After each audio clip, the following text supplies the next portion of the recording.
Hey everyone, my name is Rooster and welcome back to Mechabellum. In today's video, I want to highlight the Hound. I haven't played it very much, but in this replay I will, and it showcases, well, some of its strengths and the situations that it can be used in. I'll be playing Elite, of course. If it shows up, I will often be picking that specialist, as you may know. My opponent is Shadow, very strong player from the 401 server. And yeah, we start with spiders and crawlers into arclights and storms, which is an okay-ish matchup. Stormcrawlers definitely are pretty decent into spiders, right? They're big targets, easy to hit. But as the game progresses, if you can get some levels and even recruit them at level 2 as elite, oftentimes you'll be fine. And, well, the thing about Shadow is that he definitely does play in a bit of an unconventional way. Most players that think here would just play defensive, Stormcallers on the inside of the towers, but he's opting to play aggressive. Of course, I'll be doing the same as, well, I did start Tarantulas, and that unit loves to be played near the line, and so that's exactly what we'll do. On round 1 here, I felt like I had two options. Basically, buy more crawlers or buy another spider. I opted to go for the crawler option there, but buying a third spider definitely could have been viable too. The nice thing here is it allows me to at least put some chaff in front, perhaps, to make sure that I don't get insta-locked by these storms, and so that's why I went for the deployments instead of for the tarantula power spike, I guess. I'm changing around kind of the positioning of my crawlers here. I was just trying out something different because this can let them spread out even more if you do end up clicking that loose formation. So that's why you will see me doing this. Is it that much better? I'm not entirely sure. I was just trying something out here. So yeah, we've already got 3 chaff waves, which is lovely. Opponent goes for another Stormcaller there on round 1. He is quick supply, so doesn't miss a deployment and buys 1 crawler there. Quite a surprising play, I have to say, but I guess into spider it works out pretty well. And yeah, you can see there that spider, not long for this world, will end up dying relatively quickly. And though the level 2 crawlers are strong, they're not this strong. And so yeah, big turn there from Shadow on round 1. Will do a lot of damage and getting close to equalizing hit points after round 1. Wow. Round number 2, we immediately get more units offered there. We've got marksmen, scorpions, farseer, and hounds offered to us. Now, this hound drop, I have to say, is very expensive because I believe that there's also a double level 2 fang or level 2 crawler, which costs only 100. So yeah, having to pay 200 for that, not great, especially on elite. I could just get access to these whenever I want, so I probably don't want to pick that up. Farseer is just all around solid, really not too much to complain about. It will always perform when it shows up on round 2, and it'll be useful until at least the mid game, let's say about round 5. So that looks like the best pickup for me. Shadow will go for that as well. Other option, I mean, maybe I could go for the marksman, but actually I end up going Hound. Wow, okay, so in this game I was kind of trying out something different, as I said, and you will see me play those Hounds. The nice thing about it is it does allow me to just get more deployments down and kind of start doing this type of thing where I add a Hound onto the flank. And I'm actually selling out of my tarantulas. So I think the idea I had is that I was starting to have a lot of trouble dealing with the opponent's Stormcallers because he bought 3. And I think what my mind went to is maybe I can play some Wasp here. I kind of wanted to see what he was going to pick, whether or not the Farseer would be there, which sadly he does pick up, but maybe we can still go into the Wasp idea. And then I just don't have to have these bulky Tarantulas when my opponent is really heavily committing to countering them already. I put 1 crawler here on the left to try and deal with the, well, to try and get to his tower. But opponent also put down an arclight there in addition to the crawler. So at least we do delay the tower take. And maybe, just maybe, we can get in here, kill this Farseer, and kill some other stuff. Looks like that will be possible. The Hounds are busy though. Now trying to walk in. Still a Stormcaller alive, and this arclight should take our tower shortly. So round 2 here won't be going our way either, but it's at least an improvement from how round 1 went. But that does equalize the hit points. And now I'm down to 3,500. Round number 3. Here we go. Amplifying core available. Intensive training is a good spell, but on elite you don't really need it. You can even recruit level 3 units now if you want to. So I tend to skip it when it's available, instead deciding to pick up the amp core here. And yeah, you can see me already unlocking double wasp there. Selling out of the spider. I wasn't too afraid of the fire seer here, by the way. I was willing to just play wasp into it. As long as I had enough chaff, this should be too busy to be able to properly deal with wasp, and he would need a different counter to it.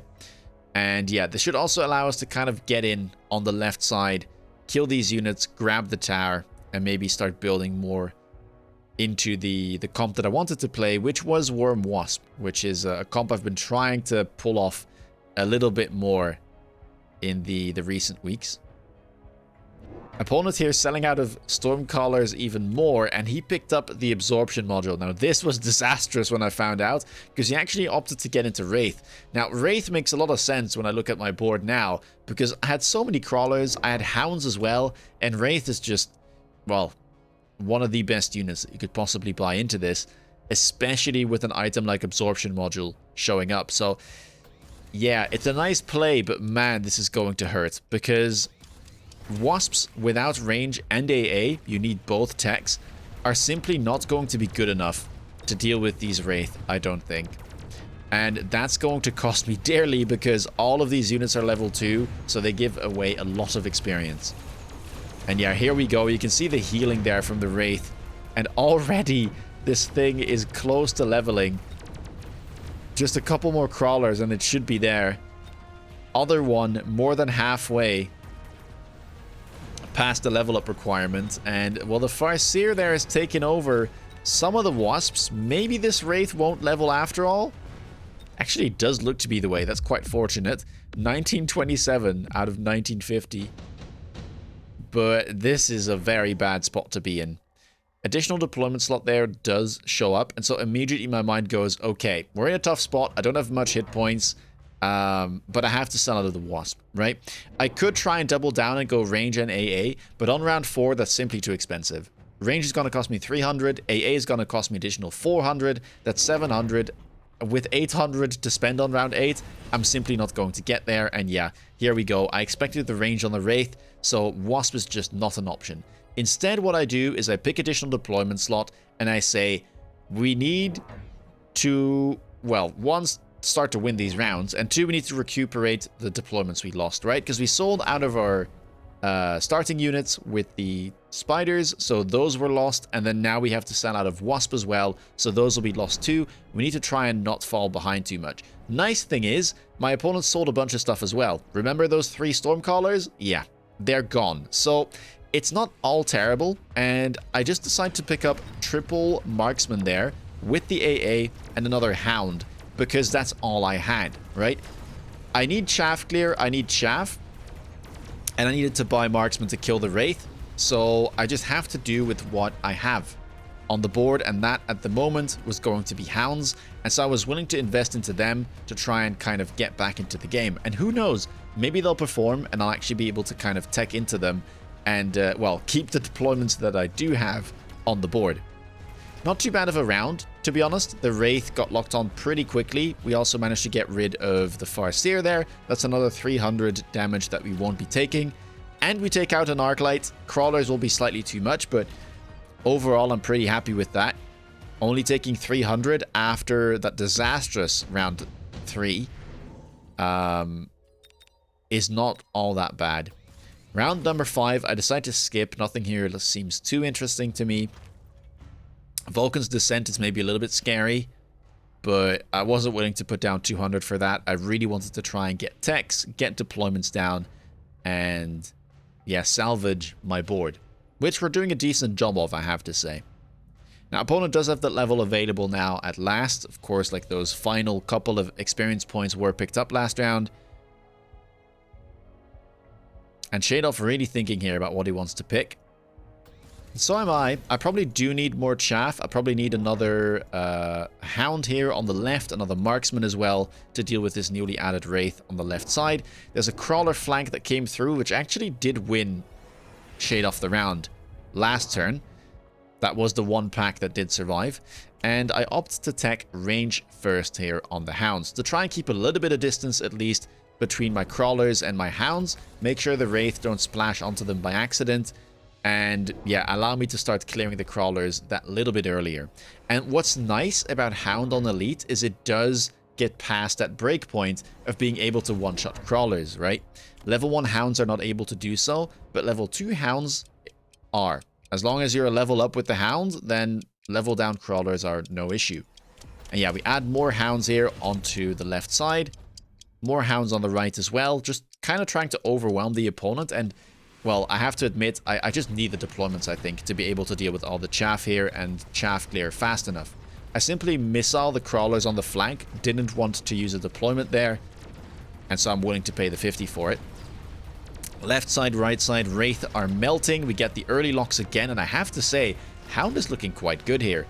With those early locks, it's simply too difficult for my opponents to properly get rid of the Hounds, and same level Arclights don't get rid of them that quickly, right? They need to shoot them at least 3 times, I believe.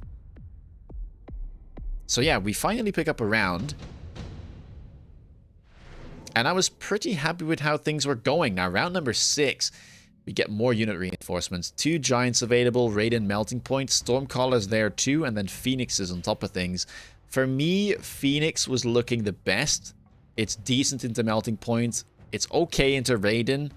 And then Stormcaller, I guess, can't shoot up, so it's good into that as well.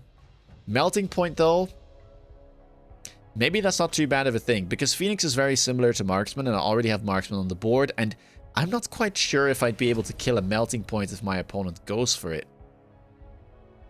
So I think in the end here, I'm just going to pick up the Melting Point by virtue of not having a really big DPS unit, right? My Marksmen are very specialized and they're good against air, but they're not necessarily going to be that good when my opponent suddenly has 4 melters on the board. And I wasn't expecting this, let me tell you. I click Mech Rage on the Hounds to clear faster, which is the nice thing about them. They're one of the few shaft units in the game that can actually start shaft clearing faster, right? Arclight doesn't have access to something like Mech Rage. Neither do Mustangs. Neither does, well, Vulcan, I guess, is damage, but it doesn't actually fire faster. So, yeah, that's a nice thing, and it allows it to chaff clear much faster than Arclights, in fact. So, happy with that. One in the corner there, but yeah, I certainly was not expecting this. Quad Melting Point, Energy Diffract range. Absolutely psychotic play there. It's not bad on the line, I have to say. Typically, it's going to be quite alright, and I get why he went for it, considering there was a Raiden there, which is okay into Hound, but I already had AA Marksman, right? So he goes for the second best option, which is Diffract Melters. Good thing for me is I think, run EMP on my Marksman currently, so that's an option. And 2, I already have Melters on my board. So what I can do is simply click range on my Melters and then play the range fight. Whether or not that's actually feasible, we'll have to see, because obviously we are on the line, so range is not that much of a factor, but I probably can still outrange him here. You can see that this doesn't quite reach all the way to my backline units. This round, we get fire being taken for Shade Off. I opt not to go for it because I thought he would simply shield, and honestly my Shafter is kind of good enough. Instead, I decide to pick up the Wasp Swarm there. And I pick up another Melter, click the range, so that is going to be what we go for here. Why not make use of the units you have, right? I could try and be fancy with the Marksman, but if I already have a Melter on the board, just go for like the best available counter, right? We keep missiling this. Keep in mind, this has been open, so if my opponent went for like an air unit and flanked me, I would have gotten debuffed, but sometimes you kind of have to take risks here and there if you feel like you've been behind all game, and yeah, play for that. Now, I'm not sure that I am going to be playing around the fire. Okay, I did, thankfully. We are loaning here with the temp range, and at least we have a bubble to cover most of our important units, right? Opponent goes for EMP as well, though, so suddenly we're looking at triple tech melter into double tech melter there. That's quite a scary prospect. Left tower somewhat abandoned from my opponent, but level 2 should still be able to take that down. Lucky for me, Marksman does seem to get the lock on there. Hopefully we can take that down before my Marksman dies, because this one is sitting inside of the fire. Wasps are now coming in to save the day, and it looks like we should be able to make it to tower. as the marksman helps out with the DPS. Never mind, the hounds are plenty. We get 7 seconds of debuff, and that should allow us to at least close out this round. Pretty happy with that, because this was still a little bit scary, right? With the spell being available and partially landing. But things are not looking too poorly for us here. Acid Blast is available. I could end up going for that. Wasp Swarm is probably something I should think of, because again, my flank is open currently. Instead, I decide to go for the Wasp Swarm. Why not? Cheap option. And just use that defensively again. I think what I was playing for as well is just defending the middle and the right side from a potential Wasp drop from my opponent. And then left side, I can always just put down some missiles, maybe level the tower. We pick up another Melter. I might want EMP here, which is what I do pick up, which only leaves us with 200, by the way. And we are already loaning with the temp range, very important. And then we pick up another Hound. Now, where does our opponent pick up the Wasp Swarm? Because he did grab that this turn. I add a missile to the flank, and so again here, I'm really playing with fire, I have to say. Oh wait, this is a Fang. Never mind. I completely forgot that this is a Fang. I was like, well, there's no way I've been overlooking this, right? Like, but this is a level 2 Fang. That's the nice thing about Elite. I've talked about this in the past, but level 2 Fang will beat the Wasp drop. Level 1 Fang won't. Same thing with Underground. Level 2 Crawler will beat it. Level 1 Crawler won't. But yeah, I have the safety of the Fang there, so he would not be able to cheese me on the flank. Wasp is simply going to be used defensively. Bunch of missiles in the back there. Very scared of getting debuffed. And he's just going for more Crawlers. Opting to go for loose formation. Many of them getting taken out right at the start. Loose formation is still decent into Hound, right? It only has 6 meters of splash. So definitely an improvement on the normal Wasp formation. But let's see.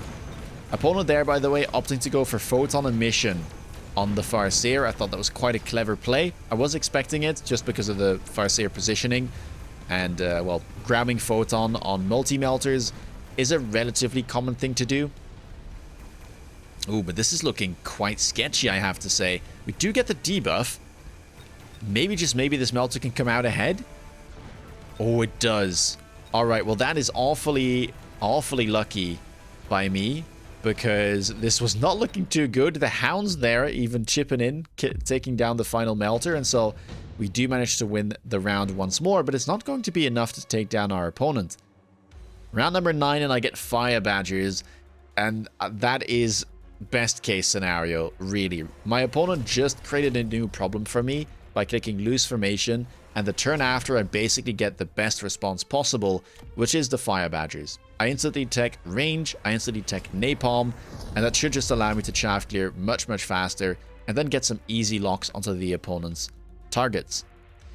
Shade Off here picks up the high level steel balls, 2 level 3 packs, goes for range on them. A decent pick, I'd say. Steel balls can be quite good into normal Melter if I don't have to frack, but while I did pick up some Fire Badgers, I have some marksmen in there. The Hounds are honestly decently high level, so they can probably help take down some of these steel balls as well. And yeah, let's see how this goes. I opt to go for the Sticky Oil Bomb here. I know that I have EMP on my melting point, so shields will probably fall, or else they will be too far back to block everything. And yeah, if I can set this on fire instantly, that should just be game. Looks like Shade Off's going for my left tower, though. Yeah, I have said this is rather unprotected, so that could pose a problem. Some late Fangs being added with the remainder of the money. And yeah. Let's see. Shade Off not committing fully, though. Does add some shields at the very last second, but those are all the way in the front, and yeah, that's not going to work if the Crawlers are this far forward, because the missiles will target the Crawlers, and in doing so, they will hit the shields as well. And yeah, you can see there, all shields falling before that oil falls down, and now suddenly everything's on fire. We get insta-locks onto the Melters. The Wraith are not going to be too far behind, and that should be the nail in the coffin. Left side is now getting through, but I did level this tower at the very last second twice, because I was expecting some cheese like this, I knew that the right side should be won. And so the only way to lose then was to somehow lose my left tower very quickly. Which doesn't end up happening. And even after it falls, it's only 5 seconds. So we should be completely okay here. Some of our units do walk through the fire, but we only need 730 damage. And that will close out this game. Quite a crazy one. I have to say I don't play Hound very often, but when I have seen it work and I have seen it being played with success, it's often been with levels. It levels very, very quickly. It only needs 450 at level 1 to level up, just like crawlers, but it's more like a Fang. And Fangs, I think, have even more. They've got like 650 experience requirements, so they snowball quite effectively, and with levels, they can definitely keep up with other chaff clear options, sometimes or often even outshining Arclights. In the late game, I did need the fire there. Lewis formation still a little bit too strong, but yeah, I wasn't too dissatisfied with this. The Hounds held their own. They kind of helped me get back into the game after some bad decisions early on, or I guess some unlucky pairings where my opponent made the right choice, and it just happened to be really good into what I wanted to go for. But I think we made the pivot work. We got some nice cards there. Additional deployment certainly helped. And yeah, a nice game overall. If you did like it, please leave a thumbs up. Let me know what you think of Hound and this game down below. If you want to stay up to date with all my latest content, please do consider subscribing. And if you want to see me play live, check me out on Twitch. With that being said, take care, guys, and see you in the next video. Bye-bye.